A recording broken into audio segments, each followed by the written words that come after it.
everybody. I'm Joe Gallemore, Director of Investment Management with Argent Bridge Advisors. Welcome back to Cup of Joe. Today, I want to shed some light on a question that we get frequently, which is why not just own index funds? More often than not, the basis of this question is because they're so cheap, right? But there's a lot more to it than just cost. And the alternatives to index funds definitely offer perks of their own. So let's dive into each. First, I want to set a few definitions. What's an index fund? An index fund is simply a fund that mimics a predefined index. New money is invested according to the index's formula of quantitative factors. These funds are rule-based. The alternative to index funds are actively managed funds. These are what you think of when envisioning the classic stock picking investment fund. They take a more selective approach based on not only quantitative, but also qualitative stock factors, and they usually involve an element of human decision making. These are generally not rules-based, and usually they hold far fewer stocks than an index fund. So let's talk about a few of the pros and cons of each. First, for index funds, the biggest pro is that they are the cheapest. It's true that making your expenses as low as possible will enhance your investment returns, but rock bottom prices are only the biggest concern in the absence of an investing goal, which we'll talk about later. There's also the claim that over time, nothing beats the market, which is partially true, but that is wrought with exceptions. So this pro I'll call, if you can't beat them, join them. That's the second biggest argument for index funds. Now, a few of the drawbacks are that index funds play all offense and no defense.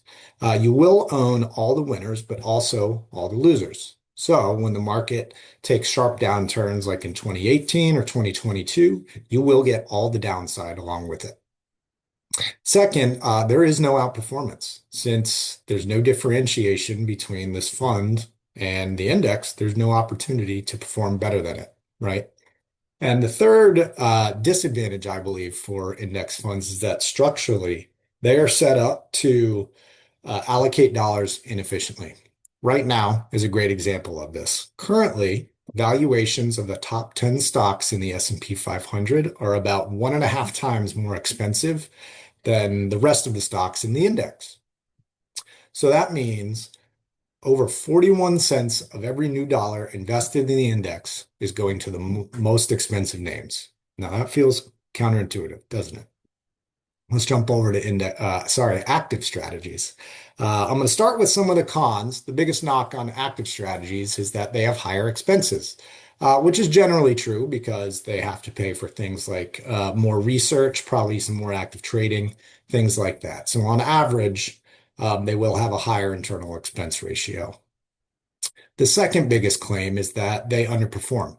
I believe this is only true in the broadest sense, with the broadest stroke.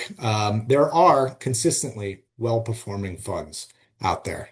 And I further believe this claim is even more scrutinized when you look at it through the lens of what is your investing goal for this money. Some of the pros for active strategies.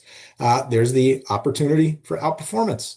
Active managers, they have the ability to pick a subset of stocks that they believe are going to outperform the rest of the market. That's the goal of every active strategy, right? You're not going to get that with an index. Second, they can play defense, either by holding higher quality names, even maybe holding cash. They have the potential to win by not losing. That's a big advantage in my mind. Third, they have the ability to be dynamic. And this includes with the timing of their portfolio actions. You know, if a manager feels that a stock's fundamentals or its outlook has changed, they can act on that, either by selling the stock or buying more of it. Active strategies are not fixed to a preset rebalance schedule like most index funds are. So our view is that the pros and cons of each all have merit and that the best strategy is to utilize both.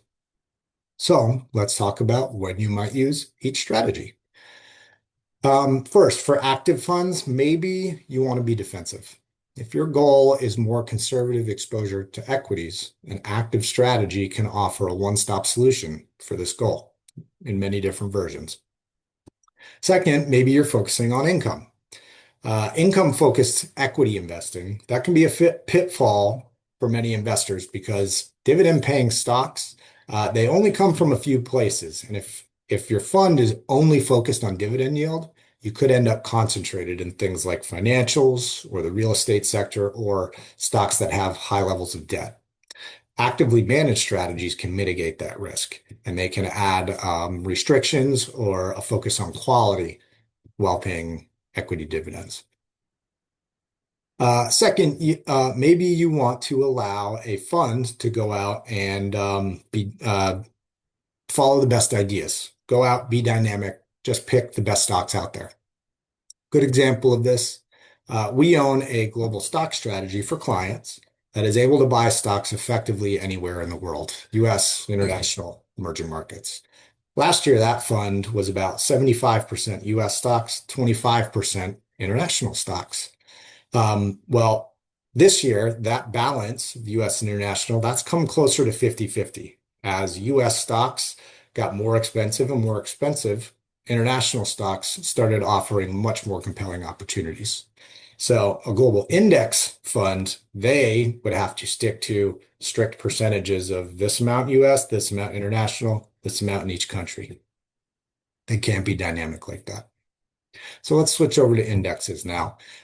Indexes are great when you want some pinpoint exposure to some theme or a particular sector.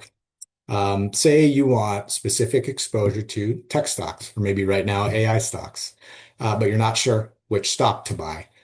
An index fund would be an excellent cost-efficient option to do that. Maybe your goal is broad exposure to the whole market. I want to own as much of the market as possible because I believe the whole thing is going to go up. An index fund is wonderful for that.